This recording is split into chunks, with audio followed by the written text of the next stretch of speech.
Nandito na naman ako ngayon sa bundok. Mag-aasarol na naman ako sa hirap ng buhay.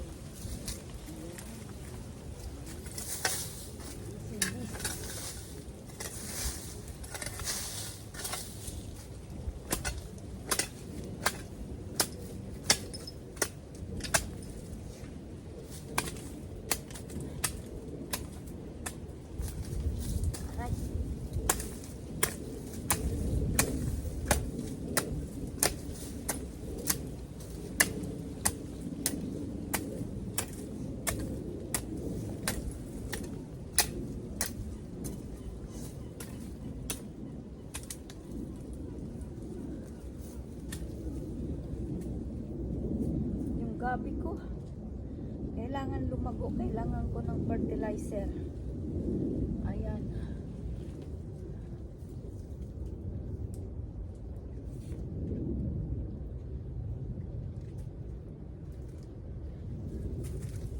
Aray ko, natinik ako. May kumapit na tinik sa akin. Ay, shoo. Tuyo yung mga halaman ko. Tuyo yung mga gulay ko. Tuyo lahat. Kasi taglamig.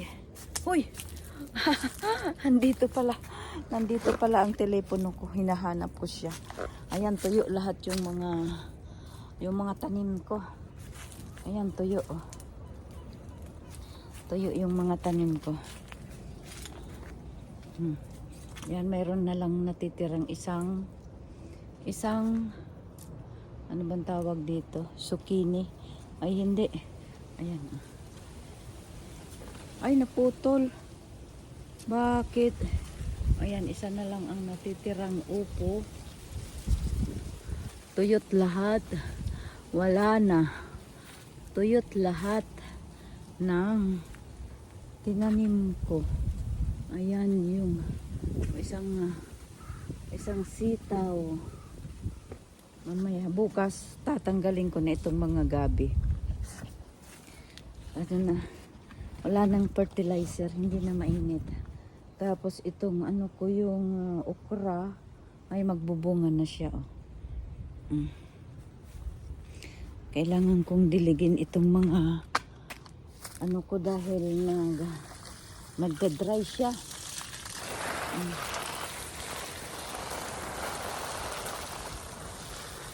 Natuyo sa hangin. Ayan, hindi na ano. Natuyo na yung patula. Hindi na namunga yung patula ko. Sayang. Sayang yung patula ito. Ano na siya, oh. Lalong lumiliit. Kailangan nilagyan ko na ng abono. Patapos na naman kasi ang summer, kaya ayan siya, oh. Maliit na. Pumayat yung gabi ko, kulang sa tubig. Bukas, anuin ko na ito bukas. Ayan guys, ang aking kataniman dito sa bundok. Isa akong mangbubundok sa ngayon.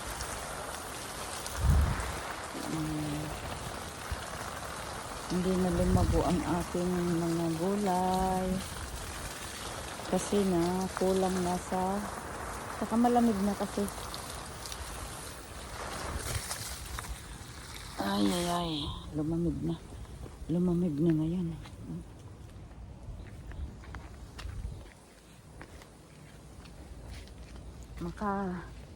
Ayan, yung upo ko, isang bunga na lang ang natitira. Wala na. Malamig. Ayan yung lemongrass ko, ang kapal. Lumago siya ng lumagong lemongrass. Tsaka ito. Dami naman lamok, oh. Tama, ang daming lamok sa damit ko, oh. Nakikita nyo ba? Akyat nga ako sa taas dahil papatayin ko yung mga aircon.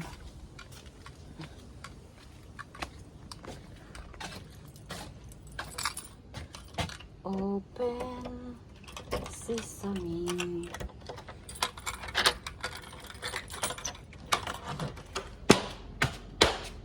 May lamok na sumunod. Ang dami.